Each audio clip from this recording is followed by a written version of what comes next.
ओम नमः शिवाय। मैं हूं ज्योतिर्विद पंडित दीपक दुबे और उपस्थित हूं आपके साथ संवाद का चौथा कार्यक्रम आज लेकर के। आ, और इसमें मैं चर्चा कर रहा हूं इस समय कैरियर से संबंधित समस्याओं को लेकर। कैरियर की उलझन भाग 3 यह अंतिम भाग है। इस पर जो है वो मैं चर्चा करने जा रहा हूं और इसमें हम बात करेंगे कि जब कैरियर के आप मध्य में होते हैं या कुछ करते हुए कुछ बदलना चाहते हैं, कोई चीज़ पीछे का काम ठीक नहीं चल रहा हो और आप बिल्कुल चेंज करना चाहते हैं, तो किन बातों का ध्यान रखें एस्ट्रोलॉजिकली भी और लॉजिकली भी। उसके साथ साथ इसमें ये भी बात करेंगे कि रिटायरमेंट जब हम लेते हैं तो कई लोग काम करना चाहते हैं रिटायरमेंट के बाद, तो उस समय कई कई लोगों की देखता हूँ कि अजीब ढंग की मानसिक स्थिति होती है, तो उनको किन बातों का ध्यान रखना चाहिए। लेकिन इस विषय पर चर्चा करने से पहले कुछ प्रश्नों का उत्तर भी मैं इस एपिसोड में ले रहा हूं जो आप लोगों ने समय समय पर पूछा है, और उसकी चर्चा करने के बाद फिर मैं विषय के ऊपर चर्चा करूंगा कि जब करियर मध्य में आपको बदलना हो, करियर चेंज करना हो, नौकरी से आप व्यापार में जाना चाह रहे हो, व्यापार से नौकरी करने की इच्छा हो रही हो, या नौकरी में कोई बिल्कुल लाइन ही चेंज करना चाह रहे हो, कुछ और किसी और दिशा में आप काम कर रहे थे फिर ट्रेनिंग लेकर कुछ और करना चाह रहे हो, तो उस समय किन बातों का ध्यान आपको रखना चाहिए। लेकिन जैसा मैंने कहा कि सबसे पहले प्रश्नोत्तर पर आना चाहता हूँ, तो बात करते हैं कि एक एक करके प्रश्न कुछ आए हुए हैं जो मुझे लगता है लेना चाहिए, उसके ऊपर चर्चा करते हैं। अनन्या जी लिखती हैं कि कैरियर के प्रारंभ में ही कोई बुरी दशा प्रारंभ हो जाए तो क्या करना चाहिए। आता है ऐसा, कई बार ऐसा होता है कि आपका कैरियर स्टार्ट होता है, या अभी आज भी किसी कंसल्टेंसी दे रहा था तो वो बच्चे की पढ़ाई शुरू हुई है, अभी मध्य मतलब हायर एजुकेशन में जा रहा है और दशा जो है वो ख़राब शुरू हो गई है। तो ऐसे में क्या हो रहा है कि उसकी पढ़ाई बीच में छूट गई है, तो ये एक स्ट्रेस देने वाला होता है। ऐसे ही कैरियर प्रारंभ हुआ और उस समय ख़राब दशा टकरा गई, तो न मनमाफिक नौकरी मिल रही है, न मनमाफिक सैलरी मिल रही है, न पोजीशन है, तो कई तरह का स्ट्रेस, आपको कई बार वर्क प्लेस पर स्ट्रेस झेलना पड़ता है। तो ऐसी स्थिति में क्या करें। देखिए, पहली बात तो निश्चित ही उस समय किसी अगर खराब ग्रह की दशा अंतर्दशा चल रही है, बाधक ग्रह की चल रही है, भटकाने वाले ग्रह की चल रही है, और परमानेंट कुंडली आपकी मजबूत है, तो आपको काम तो मिल जाता है। कई बार कुंडलियों में ऐसे योग होते हैं जिसमें आजीवन नौकरी करने का योग होता है, लेकिन उसमें आजीवन परेशानी का भी योग होता है। तो व्यक्ति काम तो करता रहता है, पैसा तो कमाता रहता है, लेकिन वो जूझता रहता है अपनी चीज़ों से। ऐसे में कोई भी विपरीत परिस्थिति हो, एक बात आप ध्यान रखिए, हर जगह जो सबसे ज़्यादा जो काम करता है वो आपका विल पावर काम करता है और आपकी मानसिक स्थिति काम करती है। किसी भी सिचुएशन को हैंडल करने के लिए, एक ही सिचुएशन में आप देखते हैं कि बुरी से बुरी परिस्थिति में अगर मानसिक स्थिति आपकी अच्छी है तो आप उसकी हैंडलिंग अलग हो जाती है। कैसे हैंडल हम करते हैं इसी पर हमारा जीवन आधारित है, चाहे खुशी हो या गम, दोनों में हैंडलिंग हमारी किस तरह की, उस पर हमारा भविष्य टिका होता है, उस पर हमारी परिस्थिति, हमारी जो है हमारा जीवन टिका होता है।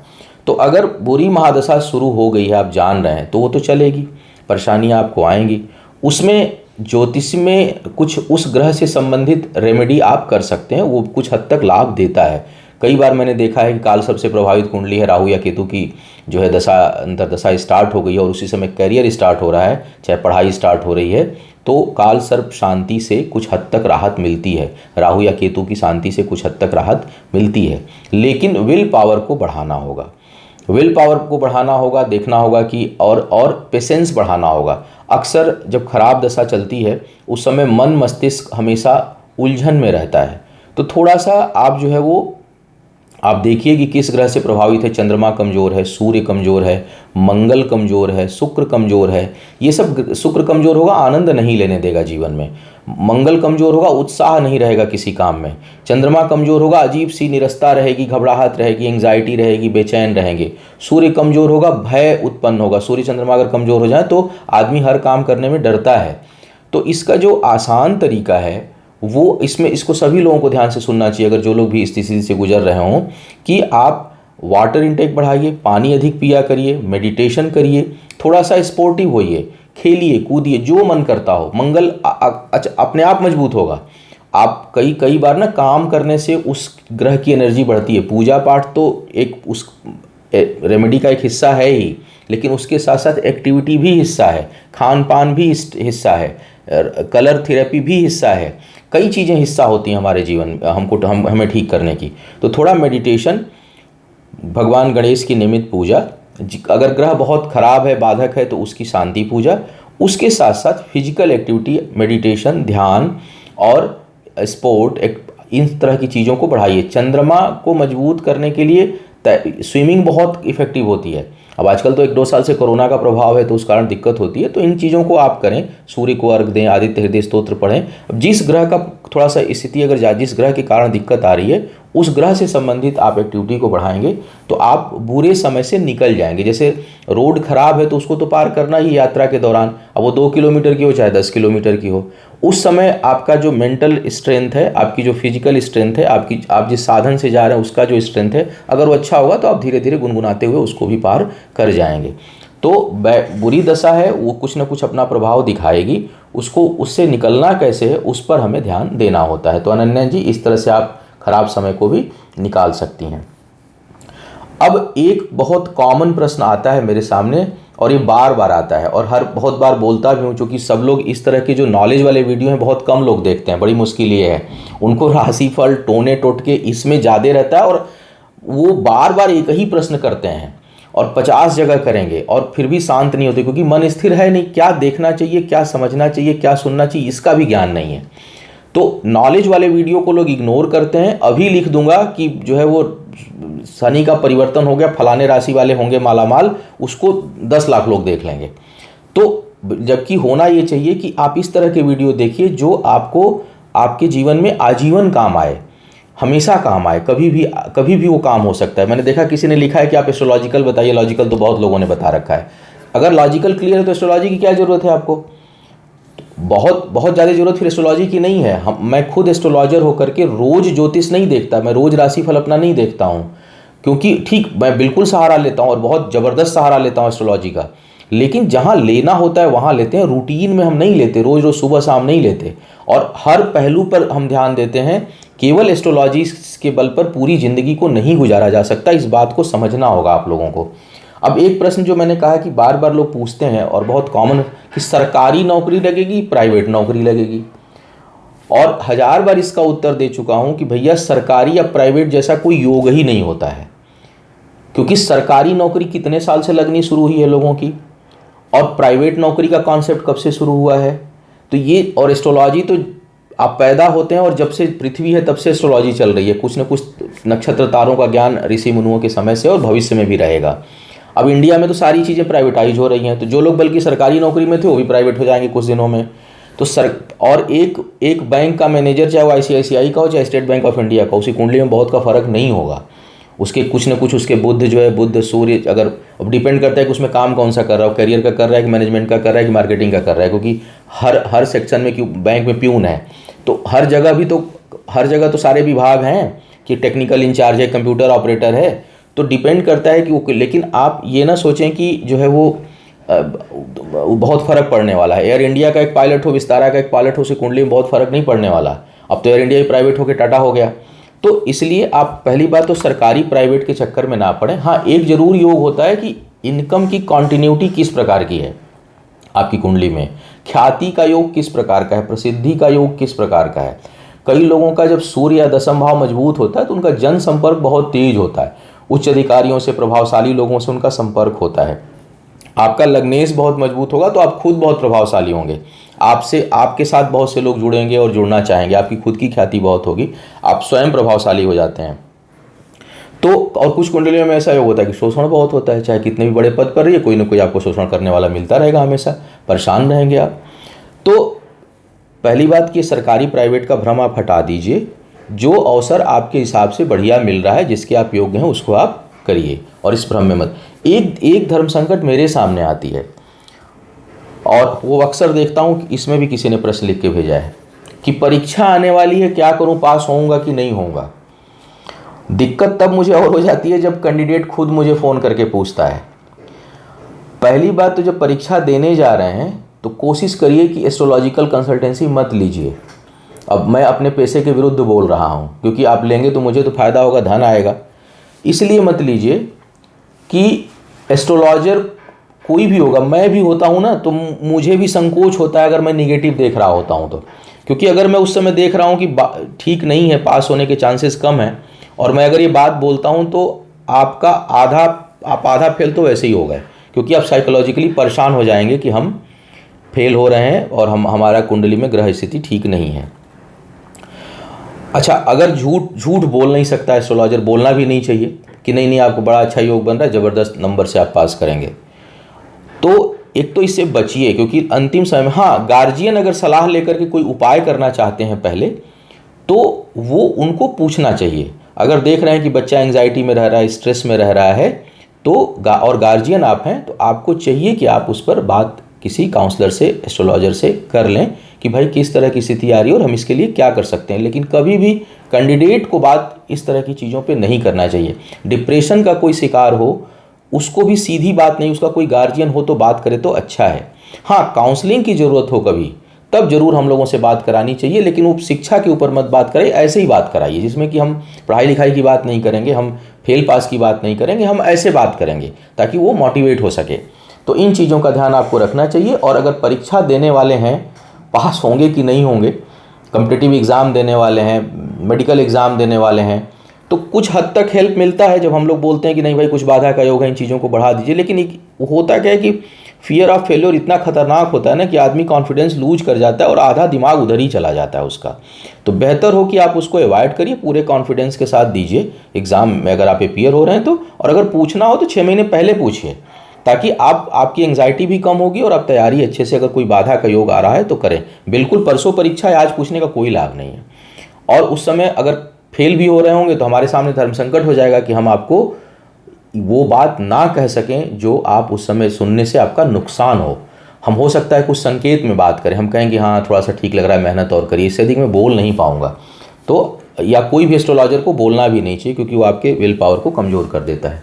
अच्छा, अब किसी ने भेजा है ये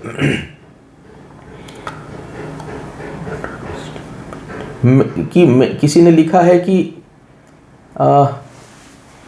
मेंटल हेल्थ जो है वो कैरियर में कितना इम्पॉर्टेंट है। मेंटल हेल्थ केवल कैरियर में ही इम्पॉर्टेंट नहीं है, मेंटल हेल्थ आपके जीवन के हर क्षेत्र में इम्पॉर्टेंट है। चाहे वो पर्सनल लाइफ हो, चाहे वो सोशल लाइफ हो, चाहे कैरियर हो, चाहे आपका कोई भी हेल्थ का मैटर हो, किसी भी जगह पर मेंटल हेल्थ का मजबूत रहना आवश्यक है। कोरोना काल को लेकर के भी आपने लिखा हुआ है कि इसमें बहुत से लोग डिस्टर्ब हुए हैं, तो इसमें भी मेंटल हेल्थ उनकी ज़्यादा डिस्टर्ब हुई है जिनकी कुंडली में जो आत्मबल के कारक ग्रह हैं, सूर्य है, चंद्रमा है, मंगल है या लग्नेश है, उसकी स्थिति अगर जिनकी ठीक नहीं है या दशा अंतरदशा खराब चल रही है, उनकी मानसिक स्थिति थोड़ी सी और डिस्टर्ब हुई है। वैसे सामान्य लोगों की भी डिस्टर्ब हुई है, मतलब हम लोगों तक की डिस्टर्ब हुई है, क्योंकि 2-2 महीने घर से बाहर नहीं निकलना, केवल आप अपने फ्लैट में हैं, अपने कमरे में हैं, एक ही इन्वायरमेंट में आप रह रहे हैं, चेंज नहीं होता, तो बदलता है दिमाग। लेकिन अब हम लोग जैसे हैं तो हम उसको म्यूज़िक, पढ़ाई लिखाई, एक्सरसाइज, ध्यान, योग, कुछ भी, मतलब ऐसी चीज़ें करके, कई बार फूड मेकिंग करके, मैं तो खाना ही, मेरा तो मूड में चेंज होता है जब मैं खाना बनाने लगता हूँ, तो मैं कई बार कुकिंग करता हूँ। तो इन छोटी छोटी चीज़ों से, एक्टिविटी से आप मूड को चेंज कर सकते हैं। और मेंटल हेल्थ का जहाँ तक आपने पूछा कि किस प्रकार का योगदान है, तो मेंटल हेल्थ का इम्पॉर्टेंस हर जगह है, रिलेशनशिप में है, फैमिली लाइफ में है, कैरियर में है, सोशल लाइफ में है। मेंटल हेल्थ के बिना आप कहीं मूव नहीं कर सकते। तो मन को मजबूत रखिए, मानसिक स्थिति अच्छी रहिए और खुशदिल रहिए। आप देखिएगा कि आपका हर क्षेत्र जो है, जीवन का हर क्षेत्र जो है वो खिलता जाएगा और प्रसन्नचित्त रहेगा। अब एक प्रश्न और लेना चाहूँगा रेखा भट्ट जी का, कैरियर में अंतिम तक सफलता नहीं मिली, उम्र 50 की हो गई है, ऐसा क्यों? निश्चय ही कुंडली में ग्रह अच्छे नहीं होंगे आपके, कहीं लग्न भंग योग बन रहा होगा, भाग्य भंग योग बन रहा होगा कुंडली में। ऐसी स्थिति में क्या होता है कि अगर लग्नेश की स्थिति अच्छी नहीं है तो आजीवन स्ट्रगल होता है। भाग्येश और कुंडली में देखिए, आपका 10वां भाव आय स्थान का स्वामी, लग्न और भाग्य, ये 4 भाव ऐसे हैं कि अगर ये चारों भाव बहुत अच्छे हुए तो आप बहुत अच्छी स्थिति में रहोगे। इसमें से एक एक कमज़ोर होता चला जाएगा, स्ट्रगल बढ़ता चला जाएगा। अगर इसमें से अब आपकी जैसे कह रही हैं कि सफलता नहीं मिल रही और लेकिन करियर चल रहा है, इसका मतलब कि इनकम वाला सेक्शन ठीक है, तभी आपकी कुछ ना कुछ आय हो रही होगी। लेकिन आपका कर्म स्थान, आपका लग्न और आपका भाग्य, इनमें से 3 या 2 निश्चित अच्छी स्थिति में नहीं होंगे, तो आपको के सामने स्ट्रगल हो जाएगी। और उसी में अगर कहीं दशा जो है वो ठीक नहीं चली, कुछ पता चले शुक्र और शनि की दशा आ गई, एक 20 साल की जो है और एक 19 साल की, या जैसे आपकी गुरु में शनि की दशा आ गई और बुध की दशा आ गई, ये दोनों आगे पीछे आती हैं, तो ऐसे, और उसके बाद पता चला कि और दोनों ग्रह आपकी कुंडली के लिए ठीक नहीं है, तो आप तो भटकेंगे, फिर लंबे समय के लिए भटकेंगे। 25 साल, 30 साल, 35 साल तक आप भटकते रह जाएंगे। तो ऐसी स्थिति भी उत्पन्न होती है। लेकिन अगर 50 साल तक, 50 साल मतलब अगर आपने 25 साल की उम्र में भी करियर शुरू किया और 25 साल से आपका करियर ठीक नहीं चल रहा है, तो इसका मतलब है कि लग्नेश और भाग्येश ठीक नहीं है। कुंडली का विश्लेषण कर करके उस पर आप उस ग्रह से संबंधित उपचार कर सकते हैं ताकि कुछ राहत आपको मिले। अंतिम प्रश्न एक लूँगा, अब इसके बाद फिर चर्चा करूँगा। दिव्यकांति लोकनार जी ने पूछा है, कौन सा ग्रह कौन से करियर को दर्शाता है, मुझसे जानना है, आपसे जानना है। ये बहुत से लोगों का प्रश्न होता है। और एक चीज़ जानिए कि एक ग्रह एक से अधिक चीज़ों को रिप्रेजेंट करता है और कैरियर का एनालिसिस किसी एक ग्रह के आधार पर आप नहीं कर पाएंगे, कभी भी नहीं कर पाएंगे, पहली बात। दूसरी बात, हमेशा प्रोफेशन एक जैसा नहीं होता, न एजुकेशन हमेशा एक जैसा था। आज से 40 साल पहले के लोगों से पूछिए तो MBA नाम का मेरे ख्याल से 40-50 साल पहले कोर्स ही नहीं रहा होगा। तो समय के साथ साथ और उसमें इतनी विभाग होते चले गए हैं कि जो है वो आपके वो कोर्सेज हमेशा समय के साथ बढ़ते चले जाते हैं, कैरियर भी उसके अकॉर्डिंग बढ़ता चला जाता है और कुछ चीज़ें बंद होती चली जाती हैं पीछे की। और हमेशा कोई भी एक ग्रह एक से अधिक चीज़ों को रिप्रेजेंट करता है। अब जैसे मान लीजिए किसी के कुंडली में बुधादित्य योग बन रहा है, बहुत कॉमन योग है, लगभग 70-80% कुंडलियों में बनता है। लेकिन अगर वो लग्न पंचम या कहीं बन रहा है आपके दूसरे भाव से, तो इसका मतलब बोलने के काम में आपको सफलता मिलेगी। अब बोलने का काम बहुत सारा है, मेरा काम भी बोलने का है, प्रोफेसर का काम भी बोलने का है, वकील का काम भी बोलने का है, एक काउंसलर है उनका भी काम बोलने का है, आजकल मोटिवेशन एक नया पेशेंस हो चुका है उसमें काम बोलने का। ऐसे बहुत से काम हैं जहाँ पर बोलने का काम है, तर्क शक्ति का काम है। और वही योग काम करता है कंप्यूटर लाइन में भी, एनालिसिस के लाइन में भी, क्योंकि सूर्य बुध अच्छा होगा तो लॉजिकल माइंड भी अच्छा होगा। मैथमेटिक्स के लिए भी वह योग बहुत योगकारी होता है। तो अब निर्णय आप एक चीज़ से नहीं ले सकते, अब कई चीज़ों का कॉम्बिनेशन देखना पड़ता है कि भाई हमारे लग्नेश की स्थिति क्या है, पंचमेश की स्थिति है, कर्मेश कौन सा ग्रह है, भाग्येश कौन सा ग्रह है, इन सब के कॉम्बिनेशन से क्या चीज़ें आ रही हैं, आपका उसमें रुझान कौन सा, और आपके पास 3-4 विकल्प हैं तो उसमें कौन सा बेस्ट है, वो आप अपनी परिस्थिति और सिचुएशन के हिसाब से चूज करते हैं। तो कैरियर के लिए केवल एक ग्रह कभी जिम्मेदार नहीं होता और हर ग्रह एक से अधिक चीज़ों को रिप्रेजेंट करता है। तो थोड़ा सा जो इसका एनालिसिस है वो कुंडली में कई चीज़ों को देख करके फिर आप बहुत करीब पहुंच पाएंगे कि आपको कौन सा कैरियर एग्जैक्ट सूट करेगा। तो इस तरह से मैंने कुछ प्रश्नों को लेने का प्रयास किया। आप लोग आगे भी लिखते रहिएगा और क्योंकि संवाद का कार्यक्रम चलता रहेगा, इसके बाद किसी और विषय पर चर्चा करूँगा। आज अंतिम चर्चा करने जा रहा हूँ कि कैरियर बदलना हो, पीछे सब कुछ ठीक नहीं चल रहा हो तो क्या करें। बड़ी जटिल परिस्थिति होती है कि जब व्यक्ति कैरियर बदलना चाहता है तो एक तो साइकोलॉजिकली वो डिस्टर्ब होता है, क्योंकि जो भी 5 साल, 10 साल, 15 साल, 20 साल, कई बार लोग 40 साल, 45 साल, 50 साल की उम्र में लाइन चेंज करना चाहते हैं क्योंकि पीछे लगातार 15, 20, 25 साल से असफल होते हैं। तो एक तो मनोबल गिरा हुआ होता है। दूसरा, कई बार हम काम में उतने सफल नहीं हैं, सफोगेट फील कर रहे हैं और कोई ख़राब और दशा आने वाली है। अक्सर मैंने देखा है कि ख़राब दशा कोई आने वाली है तो भी लोग काम बदल देते हैं। बहुत सावधान रहा करिए काम बदलते समय। काम बदलते समय बदलने से पहले ज़रूर किसी न किसी एस्ट्रोलॉजर से, आपकी जिसमें आस्था उससे आप परामर्श लीजिए, क्योंकि कई बार जब समय खराब आने वाला होता है तब भी लोग करियर में ज़बरदस्त परिवर्तन करते हैं और वो एकदम बर्बाद कर देता है उसके बाद आपको। कई बार ये भी होता है कि बहुत अच्छा समय आने वाला होता है और आप अच्छा डिसीजन लेते हैं और चेंज करने से आपको लाभ होता है। तो ये तो हुआ एस्ट्रोलॉजिकल एस्पेक्ट कि आप ज़रूर देखिए कि जो आप जब करियर बदलने जा रहे हैं तो 2-4 साल तो लगेगा किसी भी नई चीज़ में सक्सेस होने में। और अक्सर लोग नौकरी से व्यापार की ओर शिफ्ट होते हैं, व्यापार से नौकरी में शिफ्ट होना तो लगभग असंभव होता है, क्योंकि आप 10 साल 5 साल जब अपना काम कर लेते हैं तो आपकी जो मनोस्थिति है वो ऐसी हो जाती है कि आप किसी भी हाल में नौकरी नहीं कर पाएंगे, बंद कर काम नहीं कर पाएंगे। क्योंकि अपना काम चाहे छोटा हो या बड़ा हो, व्यक्ति स्वतंत्र होता है, उसमें निर्णय लेने की स्वतंत्रता होती है, उसमें आने जाने की स्वतंत्रता होती है, उसमें व्यवस्थाओं की स्वतंत्रता होती है, मैनेजमेंट की। जैसे अब मेरा अपना काम है तो मैं इस ऑफिस में कौन सा कलर इस्तेमाल करूं, कब बैठूं, कब कंसल्टेंसी दूं, ये मेरे ऊपर निर्भर करता है। लेकिन जब हम किसी के साथ काम करते हैं तो मेरी डिपेंडेंसी हो जाती है। तो जब आप अपना काम लंबे समय तक कर लेते हैं, 2-4 साल भी कर लेंगे, तो यकीन मानिए अब नौकरी करना आपके बस की नहीं है। आप अगर मजबूरी में कर भी लेंगे तो 6 महीने साल भर बाद आप फिर अपना काम करेंगे, लंबे समय तक नहीं कर सकते। लेकिन नौकरी से बिजनेस में शिफ्ट बहुत लोग होते हैं। नौकरी से बिजनेस में शिफ्ट होते समय एस्ट्रोलॉजिकली तो ये देखिए कि जो अब आपका जब आप शिफ्ट होने जा रहे हैं उसके इमीडिएट बाद या उस टाइम पर दशा अंतर्दशा कौन सी चल रही है, ग्रह गोचर में किस प्रकार के ग्रह हैं, तो उसके अकॉर्डिंग जो है आपको डिसीजन लेना चाहिए। अगर दशा अंतर्दशा आने वाली खराब दिखाई दे रही है, गोचर में सप्तम भाव पर या दूसरे और अष्टम में कहीं राहु केतु का प्रभाव पड़ने वाला है, तो अवॉइड करिए बिजनेस में शिफ्ट करना, क्योंकि बड़ी हानि देगा उस टाइम पर। वो किसी खराब ग्रह की दशा अंतर्दशा आने वाली, पता चले खस्टेश की दशा आने वाली है, व्ययेश की दशा आने वाली है, बाधक ग्रह की दशा आने वाली है, तो बहुत लंबे समय तक आप स्ट्रगल करते रह जाएंगे या कर्ज इत्यादि बढ़ेगा। जैसे मान लीजिए तुला लग्न की कुंडली है, बृहस्पति आपके छठे भाव में बैठे हैं और गोचर में बृहस्पति आने वाले हैं या दशा बृहस्पति की शुरू होने वाली है और आपने नौकरी छोड़ के बिजनेस शुरू कर दिया, आप बर्बाद हो जाएंगे। किसी कीमत पर आपकी स्थिति अच्छी नहीं होगी, क्योंकि शत्रु भाव का स्वामी शत्रु स्थान पर आएगा, आपको इतना प्रताड़ित करेगा कि आप जो है एकदम से परेशान हो जाएंगे। तो इसी प्रकार आप जरा सा ग्रहों की स्थिति देख करके तब शिफ्ट करिए। ये तो हो गया एस्ट्रोलॉजिकल पहलू। लॉजिकल पहलू इसमें क्या है, हम अक्सर बिजनेस नौकरी से बिजनेस में दूसरों को देख करके शिफ्ट होते हैं कि फलाने काम में बहुत अच्छा किए, हम भी कर लेते हैं। गौशाला खोल लेते हैं, कई लोगों को देखने में बड़ा अच्छा लगता है ना, शहर में हम रहते हैं तो फार्म हाउस और वो सब्जियों की जो है वो बड़ी अच्छा लगता है गायों को देख करके।